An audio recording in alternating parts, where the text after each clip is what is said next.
এবার ইরানের শাসক পরিবর্তনের ইঙ্গিত ডোনাল্ড ট্রাম্পের। ইসরায়েলের বিরুদ্ধে হামলা জোরদারের ঘোষণা খামেনির। হরমুজ প্রণালী বন্ধের অনুমোদন পার্লামেন্টে। বিতর্কিত নির্বাচনের অভিযোগে বিএনপির মামলায় সাবেক সিইসি নুরুল হুদা গ্রেফতার। আছেন ডিবি হেফাজতে। ভোটে অনিয়মের প্রতিকার চেয়ে ইসিতে চিঠি নেতাদের। আওয়ামী সরকারের 15 বছরে 3000-এর বেশি মানুষ গুম। কমিশনে জমা পড়েছে 1800 অভিযোগ। এখনও নিখোঁজ 350। প্রতিবেদনে জড়িত 17 কর্মকর্তার নাম। ডাকাত চাঁদাবাজের দৌড়াতে অতিষ্ঠ নৌপথের যাত্রীরা। লুটপাটে বাধা দিলে ঘটছে হত্যাকাণ্ড। অপরাধীদের আখড়া যেন টঙ্গীর তুরাগতীর। রহস্যময় কারণে নিশ্চুপ প্রশাসন। এবং বিদেশি নয় এনসিটি টার্মিনাল পরিচালনা করবে চট্টগ্রাম বন্দর। নীতিগত সিদ্ধান্ত সরকারের। প্রস্তুতি শুরু করেছে কর্তৃপক্ষ।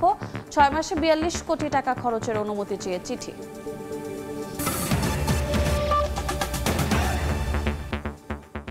সময় সংবাদে সঙ্গে আছি আমি রোজা চৌধুরী। ইরানের পরমাণু স্থাপনায় মার্কিন অভিযানের পর ইসরায়েলে হামলা জোরদারের ঘোষণা দিয়েছেন আয়াতুল্লাহ আলী খামেনি। রোববার ইসরায়েলে খাইবার শেখান বা ক্যাসেল বাস্টার মিসাইল ছুড়েছে ইরান। ইরানের ক্ষেপণাস্ত্র উৎক্ষেপণ কেন্দ্রে পাল্টা হামলা চালিয়েছে ইসরায়েল। এদিকে যুক্তরাষ্ট্রের জাতীয় নিরাপত্তা নিশ্চিত করাই ইরানের পরমাণু স্থাপনাতে হামলার উদ্দেশ্য ছিল বলে দাবি করেছেন মার্কিন প্রতিরক্ষামন্ত্রী পিট হেগসেথ। অন্যদিকে জাতিসংঘের নিরাপত্তা পরিষদে ইরানের যুদ্ধবিরতির প্রস্তাব তুলেছে রাশিয়া, চীন ও পাকিস্তান। ইরানে যুক্তরাষ্ট্রের অপারেশন মিডনাইট হ্যামারের প্রতিবাদে রোববার ইসরায়েলে প্রথমবারের মতো খাইবার শেখান ছুড়েছে ইরানের ইসলামী বিপ্লবী গার্ড বাহিনী। বিবৃতিতে তারা জানায়, হামলার লক্ষ্য ছিল ইসরায়েলি সামরিক কমান্ড সেন্টার, প্রতিরক্ষা বিজ্ঞান গবেষণাগার ও তেল আবিবের বেন গুরিয়ন বিমানবন্দর। জবাবে ইসরায়েলি বাহিনী ইরানের পশ্চিমাঞ্চলে পাল্টা হামলা চালায়, ধ্বংস করে ইরানের ক্ষেপণাস্ত্র উৎক্ষেপণ কেন্দ্র। শাসন পরিবর্তন নয়, বরং পরমাণু হুমকি নিষ্ক্রিয় করাই ছিল হামলার মূল লক্ষ্য। রোববার পেন্টাগনে সংবাদ সম্মেলনে এমনটাই দাবি করেন মার্কিন প্রতিরক্ষা মন্ত্রী পিট হেগসেথ। জানান, এটি কোনো সরকার বদলের অভিযান নয়, বরং জাতীয় নিরাপত্তা রক্ষায় একটি সুনির্দিষ্ট অপারেশন। হেগসেথ আরও বলেন, তেহরানকে বার্তা দিয়ে শান্তিপূর্ণ সমাধানের আহ্বান জানানো হয়েছিল। তবে ইরান যদি যুক্তরাষ্ট্রের নাগরিক বা ঘাঁটিতে হামলা করে, তবে তার জবাব হবে চরম বিধ্বংসী। যুক্তরাষ্ট্র প্রস্তুত রয়েছে বলেও মন্তব্য করেন তিনি। এদিকে রোববার নিউ ইয়র্কে জরুরি বৈঠকে বসে জাতিসংঘের নিরাপত্তা পরিষদ। আলোচনার কেন্দ্রবিন্দু ছিল ইরানের পরমাণু স্থাপনাগুলোতে হামলা ও এই আগ্রাসনের বিরুদ্ধে তীব্র উদ্বেগ। মধ্যপ্রাচ্যে অবিলম্বে যুদ্ধবিরতির দাবি জানিয়ে একটি খসড়া প্রস্তাব তুলেছে রাশিয়া, চীন ও পাকিস্তান।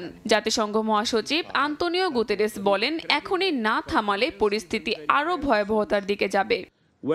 কাকুলি আখতার, সময় সংবাদ। ইরানে যুক্তরাষ্ট্রের বিমান হামলাকে অসাধারণ এবং ব্যাপক সাফল্য হিসেবে উল্লেখ করেছেন যুক্তরাষ্ট্রের প্রতিরক্ষামন্ত্রী পিট হেগসেথ। এছাড়া প্রতিশোধ নেওয়ার চিন্তা করাও মারাত্মক ভুল হবে বলে হুঁশিয়ারি দেন তিনি। রোববার এক সংবাদ সম্মেলনে হেগসেথ ও জয়েন্ট চিফস অব স্টাফের চেয়ারম্যান ড্যান কেন যৌথভাবে বিমান হামলার বিস্তারিত তুলে ধরেন। ইরানে মার্কিন বিমান হামলাকে অসাধারণ এবং ব্যাপক সফল বলে উল্লেখ করেন যুক্তরাষ্ট্রের প্রতিরক্ষামন্ত্রী পিট হেগসেথ। স্থানীয় সময় রোববার এক সংবাদ সম্মেলনে হেগসেথ ও জয়েন্ট চিফ অব স্টাফসের চেয়ারম্যান ড্যান কেইন যৌথভাবে হামলার বিস্তারিত তুলে ধরেন। তাদের তথ্যানুযায়ী অভিযানটিতে অংশ নেয় 125টি যুদ্ধবিমান, যার মধ্যে ছিল 7টি B-2 বোম্বার, নজরদারি বিমান, এয়ার ট্যাঙ্কার এবং F-22 যুদ্ধবিমান। অভিযানে বিস্ফোরিত হয় 30,000 পাউন্ড ওজনের 12টি বোমা, যেগুলোর লক্ষ্য ছিল মাটির 80 মিটার নিচে থাকা ইরানি পারমাণবিক স্থাপনা। এছাড়া মার্কিন বিমান হামলায় কমান্ডার ইন চিফের নির্দেশনাকে সুনির্দিষ্ট, শক্তিশালী এবং পরিষ্কার বলে উল্লেখ করেন হেগসেথ। ইরানের পারমাণবিক কর্মসূচিকে ধ্বংস করে দেওয়ারও দাবি করেন তিনি। তবে এই হামলার লক্ষ্য ছিল শুধুই পারমাণবিক স্থাপনা, ইরানি সেনা বা সাধারণ জনগণ নয়, বলেন যুক্তরাষ্ট্রের প্রতিরক্ষামন্ত্রী। এছাড়া প্রতিশোধের চিন্তা করাও মারাত্মক ভুল হবে বলে হুঁশিয়ারি দেন তিনি। ড্যান কেইন বলেন, এই অভিযান বিশ্ব দরবারে যুক্তরাষ্ট্রের সক্ষমতাকে তুলে ধরেছে। অর্জিতা শেহজিন, সময় সংবাদ। এদিকে ইরানের সরকার পরিবর্তনের ইঙ্গিত দিয়েছেন মার্কিন প্রেসিডেন্ট ডোনাল্ড ট্রাম্প। সামাজিক যোগাযোগ মাধ্যম ট্রুথ সোশ্যালে দেয়া এক পোস্টে তিনি এমন ইঙ্গিত দেন। বলেন, বর্তমান সরকার যদি ইরানকে গ্রেট বা মহান বানাতে না পারে তাহলে তাদের পরিবর্তন হওয়াই উচিত। পোস্টের শেষে তিনি লেখেন, MIGA, যা তার নির্বাচনী slogan make America great again এর অনুকরণে মেক ইরান গ্রেট অ্যাগেইন বোঝাতে ব্যবহার করেছেন। বিশ্লেষকরা বলছেন তার এই বক্তব্য হোয়াইট হাউসের আগের অবস্থানের বিরোধী। কারণ এতদিন যুক্তরাষ্ট্র সরকার বলছিল তারা ইরানের সরকার পরিবর্তন চায় না।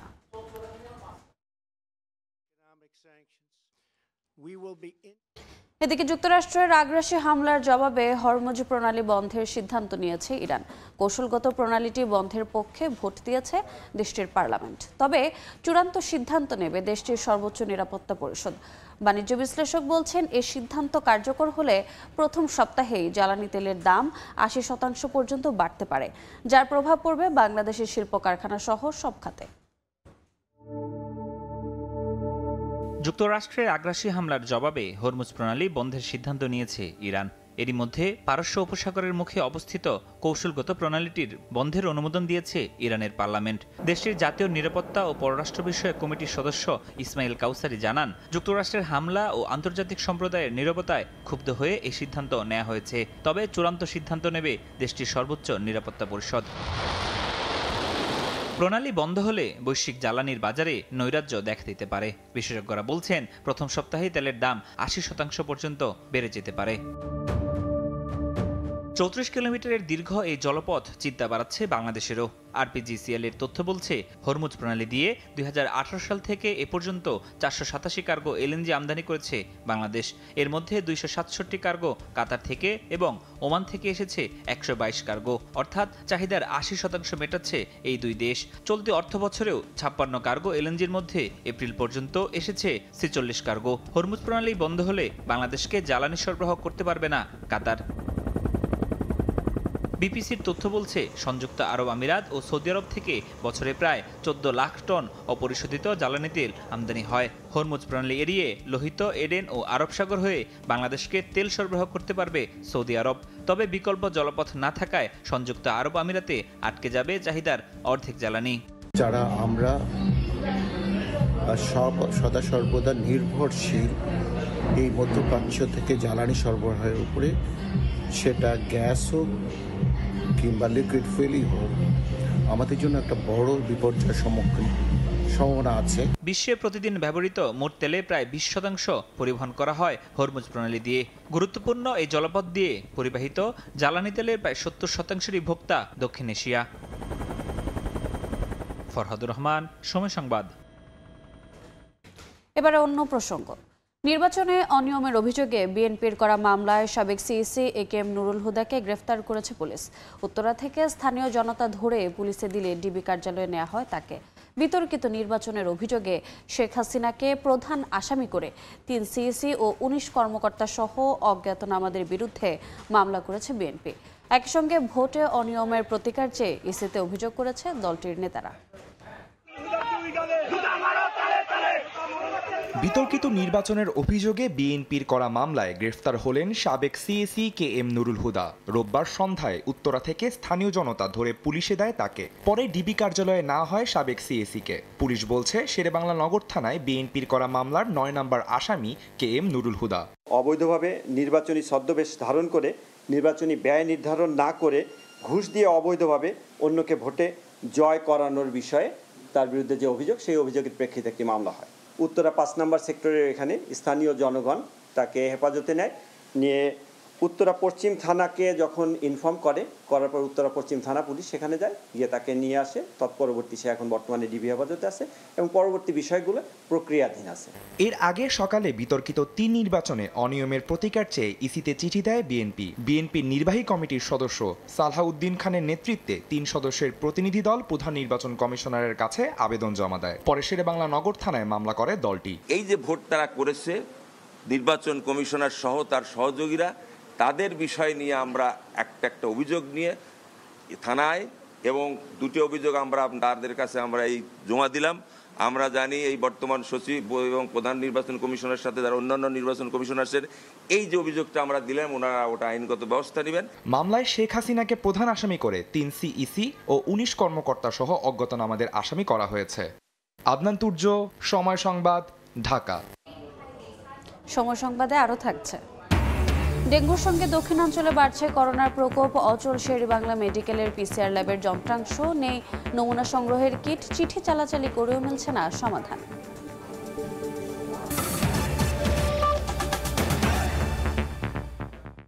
আওয়ামী লীগ সরকারের 15 বছরে 3 থেকে 3,500 মানুষ গুম হয়েছে বলে ধারণা গুম কমিশনের। যদিও এ পর্যন্ত অভিযোগ এসেছে 1850 জনের, যার মধ্যে আবার 350 এখনও নিখোঁজ। তাদের খোঁজে চিঠি দেওয়া হয়েছে পুলিশকে, তথ্য চাওয়া হয়েছে ভারতের কাছেও। গুম কমিশনের দ্বিতীয় অন্তর্বর্তী প্রতিবেদনে গুমে জড়িত দেশের 7 সংস্থার পাশাপাশি ভারতীয় গোয়েন্দা বাহিনীরও ভয়াবহ নির্যাতনের চিত্র ফুটে উঠেছে। জড়িত 17 কর্মকর্তার নামও এসেছে প্রতিবেদনে। মাসুদুর রহমানের রিপোর্ট।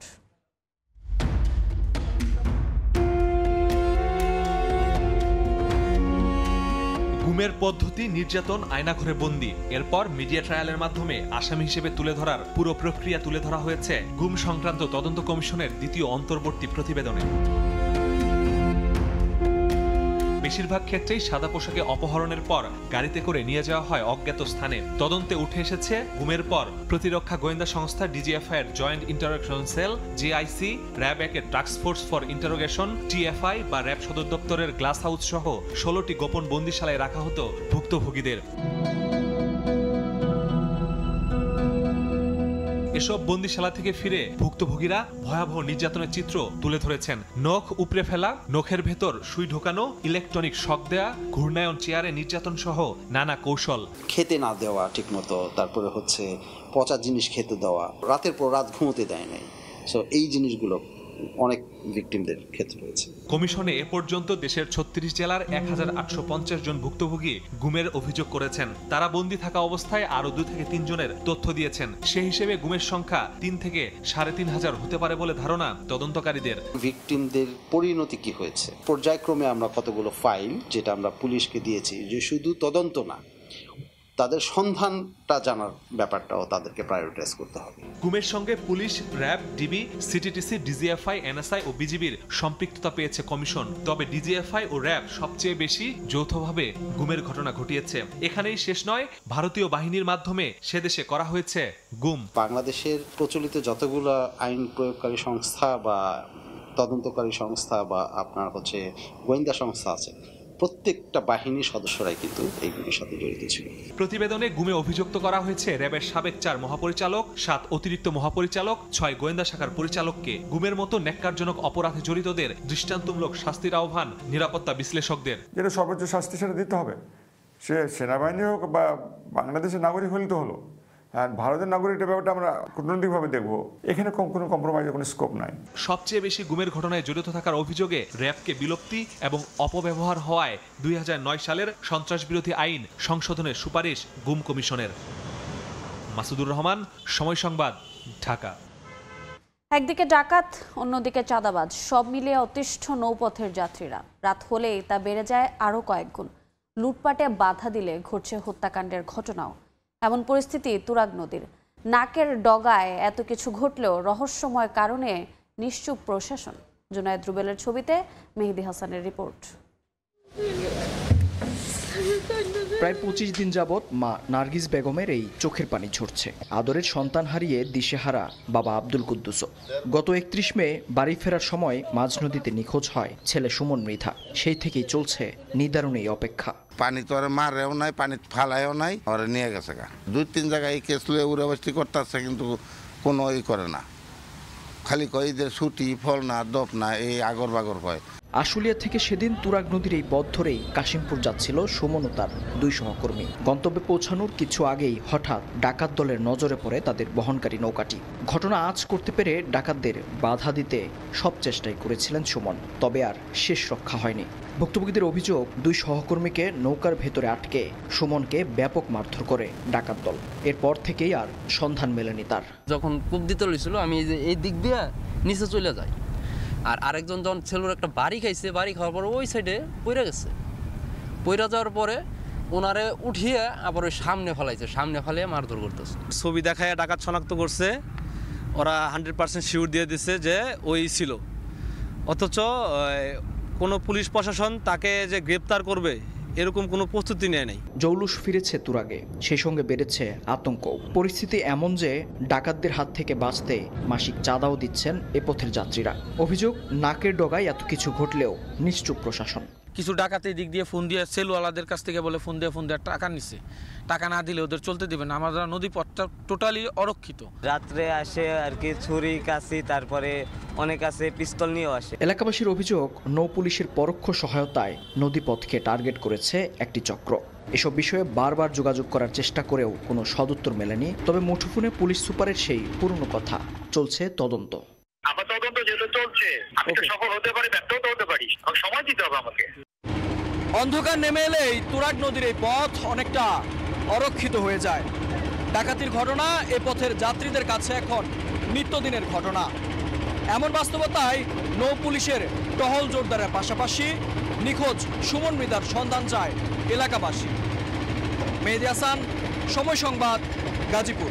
একে তো বরিশাল বিভাগ জুড়ে ডেঙ্গুর মারাত্মক প্রকোপ, তার উপর বাড়ছে করোনা সংক্রমণ।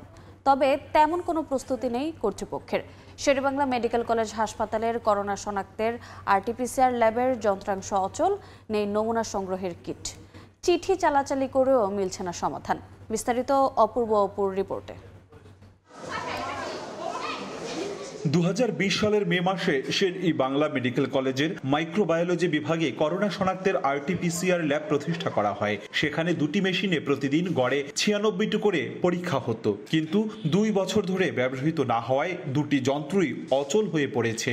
নেই করোনা পরীক্ষার কিট। ভোগান্তিতে পড়েছেন রোগীরা। জনবল প্রয়োজন, PCR মেশিন এবং বায়োসেপ্টি ক্যাবিনেট দুইটাই সার্ভিসিং এবং ক্যালিব্রেশন প্রয়োজন, আর হলো আমাদের কিট নাই। যদি প্রমাণিত হয় যে মেশিন ঠিক আছে, আমাদেরকে অধিদপ্তর জানিয়েছে যে আমরা দ্রুতই কিট পেয়ে যাব। বরিশালে এরই মধ্যে 6 জন করোনা শনাক্ত হয়েছেন, তবে হাসপাতালে আলাদা করে আইসোলেশন ওয়ার্ড করা হয়নি এখনো। এদিকে ডেঙ্গুর হট জোন বরগুনাতে। রোগীর চাপে তিল ধরা ঠাঁই নেই জেনারেল হাসপাতালে। বিঘ্নিত হচ্ছে স্বাস্থ্যবিধি।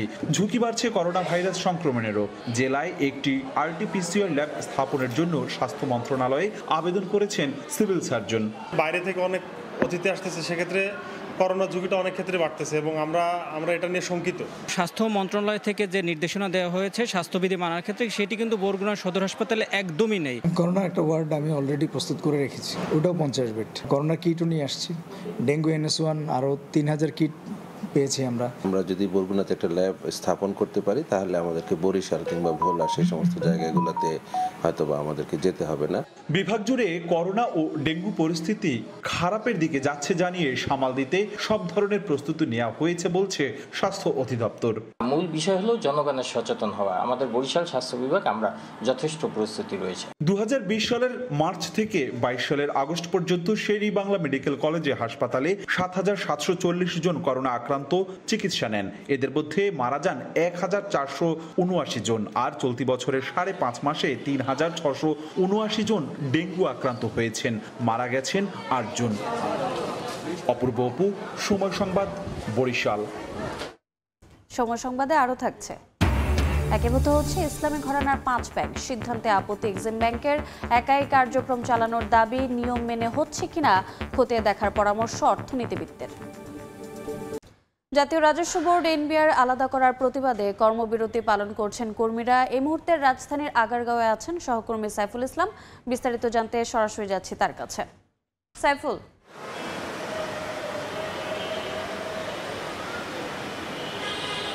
NBR বা জাতীয় রাজস্ব বোর্ড যেখানে দুটি ভাগে বিভক্ত করার জন্যই হচ্ছে বেশ কিছুদিন যাবৎ এরকম আইন পাস বা অধ্যাদেশের যে মাঝামাঝি সময়ের ভিতরে নানা রকম বাধা আমরা শুনতে পাচ্ছি কর্মকর্তারা করছেন। তবে আজকে এখন যে ঘটনাটি ঘটেছে, কিছুক্ষণ আগে আমরা জানতে পেরেছি এনবিআর ভবন থেকে শুরু করে এনবিআর আশপাশে এলাকাটি, আমি যদি একটু দেখানোর পরেই বলতে পারি যে এই এলাকাটি পুরোটাই হচ্ছে 144 দ্বারা জারি করা হয়েছে পুলিশের মাধ্যমে। আমি কিছুক্ষণ আগে জানতে পেরেছি। আমি আবারও বলছি, এই এলাকাটি পুরোটাই কিন্তু 144 দ্বারা জারি করেছে। এখানকার আইন শৃঙ্খলা রক্ষারত যে সমস্ত পুলিশ আছে বা কর্মকর্তারা আছে তারা, যদি একটু বিস্তারিত বলি, এর মধ্য দিয়ে আমরা দেখতে পাচ্ছি যে এখানকার যে কর্মকর্তা বা কর্মচারীরা তারা সাদা পোশাক পরিহিত বা আমরা যেটিকে বলতে পারি কাফনের কাপড় পরে কিন্তু তারা এখানে অবস্থান করছে। তবে এরই মধ্যে কোনো রকম মিছিল বা কোনো রকম বক্তৃতা বা কোনো রকম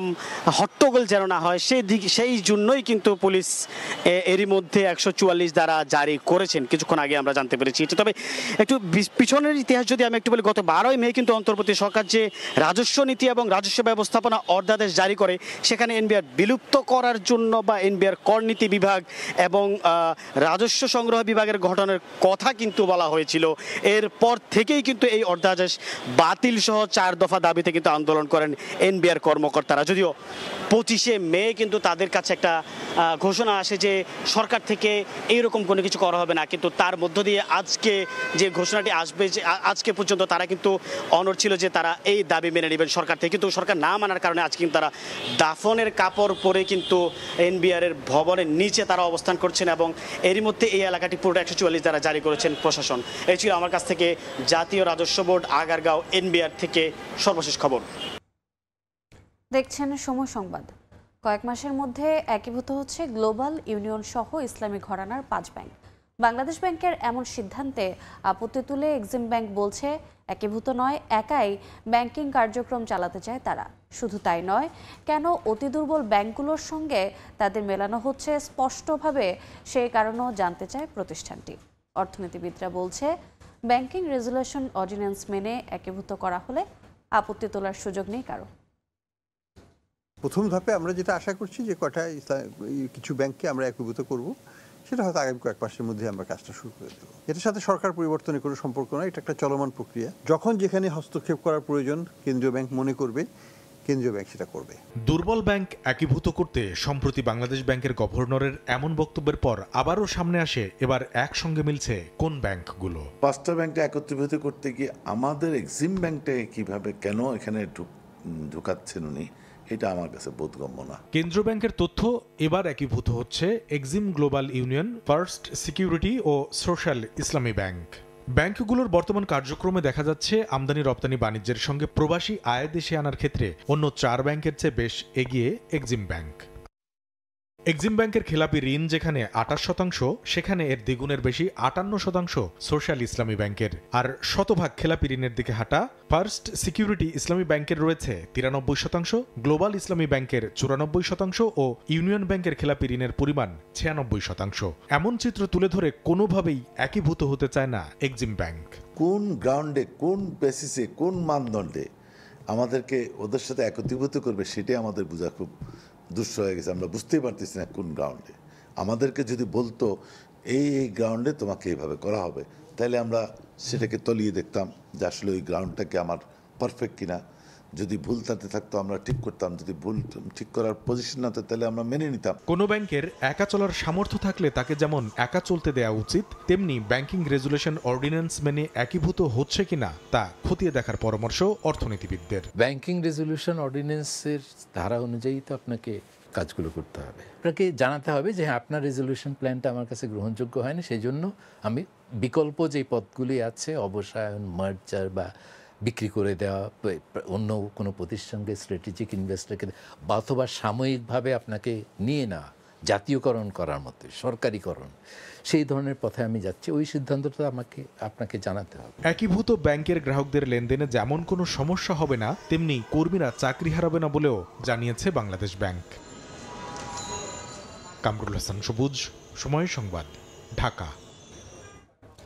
দেশি কিংবা বিদেশি অপারেটর নয়, আগামী 6 মাস বহুল আলোচিত এনসিটি টার্মিনাল চট্টগ্রাম বন্দরকে দিয়েই পরিচালনার নীতিগত সিদ্ধান্ত নিয়েছে সরকার। নৌপরিবহন মন্ত্রণালয় থেকে সিদ্ধান্ত পাওয়ার পর টার্মিনাল পরিচালনার প্রস্তুতি নিতে শুরু করেছে বন্দর কর্তৃপক্ষ। এক্ষেত্রে প্রতি মাসে 7 কোটি হিসাবে 6 মাসে 42 কোটি টাকা খরচের জন্য সরকারের কাছে অনুমতি চেয়ে চিঠিও দিয়েছে বন্দর। নুরজামাল আতিকের ক্যামেরায় বিস্তারিত জানাচ্ছেন কমল দে। নৌপরিবহন মন্ত্রণালয়ের সচিবের কাছে পাঠানো বন্দর চেয়ারম্যানের এক চিঠিতে উল্লেখ করা হয়েছে, new marine container terminal NCT আগামী 6 মাস চট্টগ্রাম বন্দরকে দিয়ে পরিচালনার নীতিগত সিদ্ধান্ত নিয়েছে সরকার। আর এই টার্মিনাল পরিচালনার জন্য প্রতি মাসে 7 কোটি হিসেবে 6 মাসের জন্য 42 কোটি টাকা খরচের অনুমতি নিতে লেখা হয়েছে এই চিঠি। আইন অনুযায়ী 5 কোটি টাকার বেশি ক্রয়ের ক্ষেত্রে অর্থনৈতিক বিষয় সংক্রান্ত মন্ত্রিসভা কমিটির অনুমোদনের প্রয়োজন রয়েছে।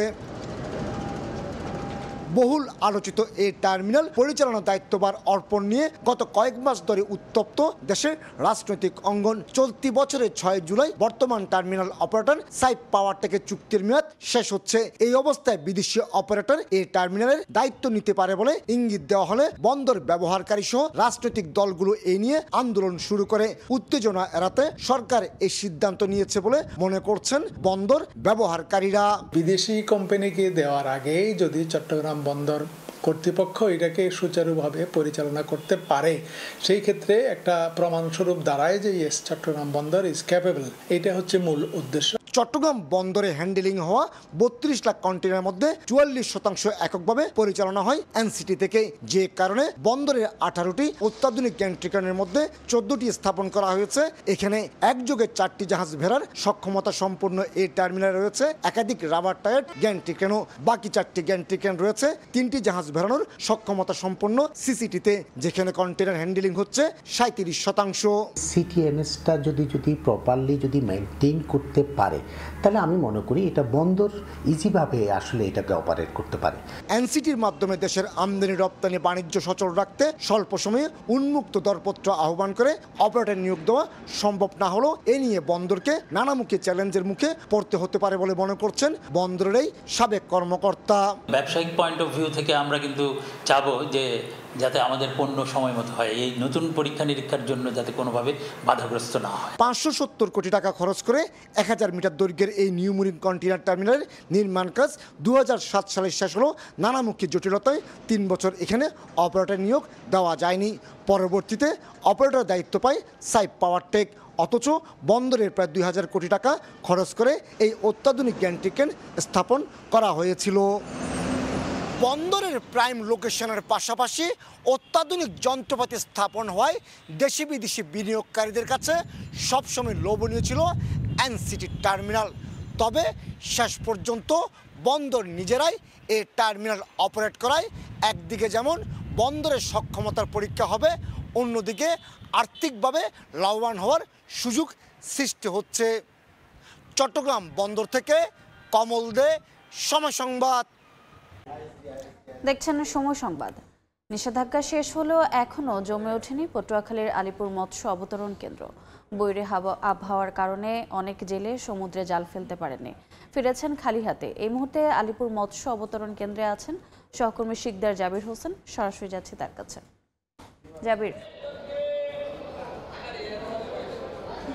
দেশের দ্বিতীয় বৃহৎ এই মৎস্য অবতরণ কেন্দ্রটি এখন নিস্তব্ধ, প্রায় নেই চিরচারিত সেই যে রূপ সেটি নেই, হাকডাক নেই ক্রেতা বিক্রেতার। আমি এই মুহূর্তে আপনাদের দেখানোর চেষ্টা করছি দক্ষিণাঞ্চলের সবচেয়ে বড় মৎস্য অবতরণ কেন্দ্র পটুয়াখালীর আলিপুরের মৎস্য অবতরণ কেন্দ্র। এই মৎস্য অবতরণ কেন্দ্রটি ক্রেতা বিক্রেতার হাকডাকে মুখরিত থাকে সবসময়। সে মৎস্য অবতরণ কেন্দ্রটি কিন্তু এখন একেবারে শূন্য বলা চলে, এবং এটি কিন্তু শুধু দক্ষিণাঞ্চল নয়, গোটা দেশের দ্বিতীয় মৎস্য বন্দর হিসেবেও কিন্তু পরিচিত। তো সেখানে আমরা দেখতে পাচ্ছি যে মাছের দেখা নেই এবং ক্রেতা বিক্রেতার হাকডাকও নেই। আসলে গত 11 জুন থেকে ইলিশ শিকারে 58 দিনের নিষেধাজ্ঞা উঠে গেলেও জেলেদের জীবনে স্বস্তি ফেরেনি।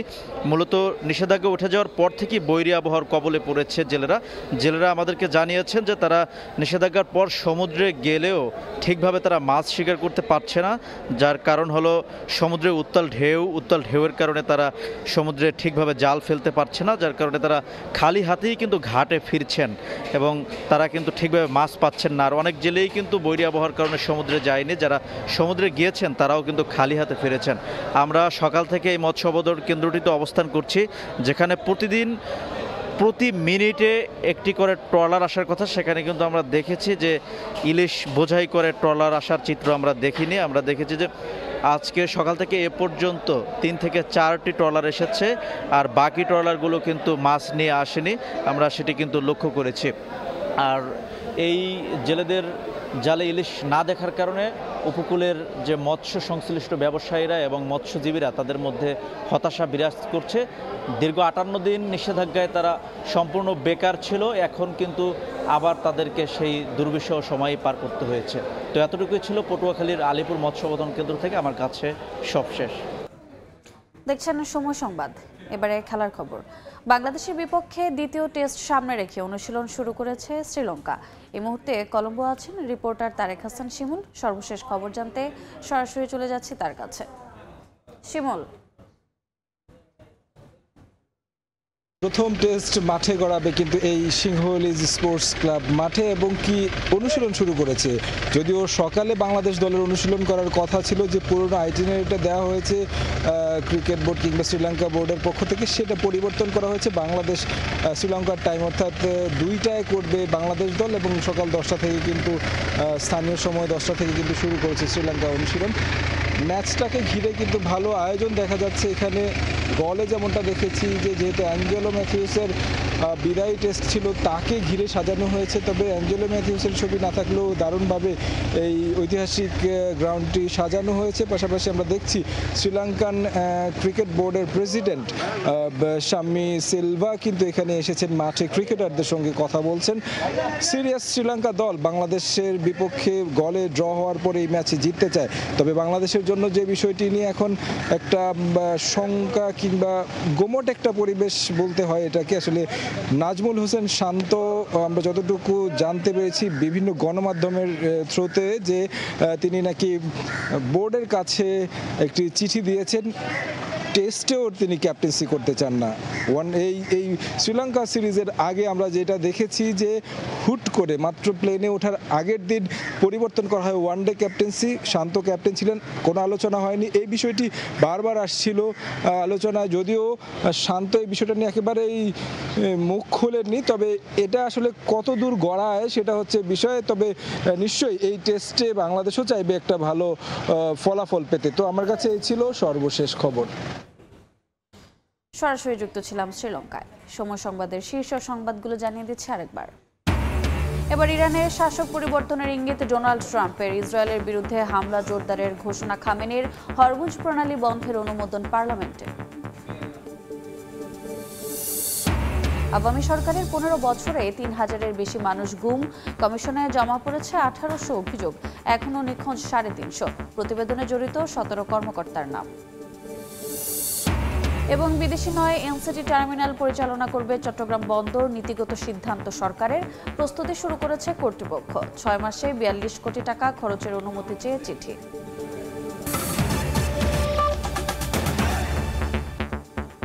এ ছিল সময় সংবাদে, সঙ্গে থাকুন সময়ের।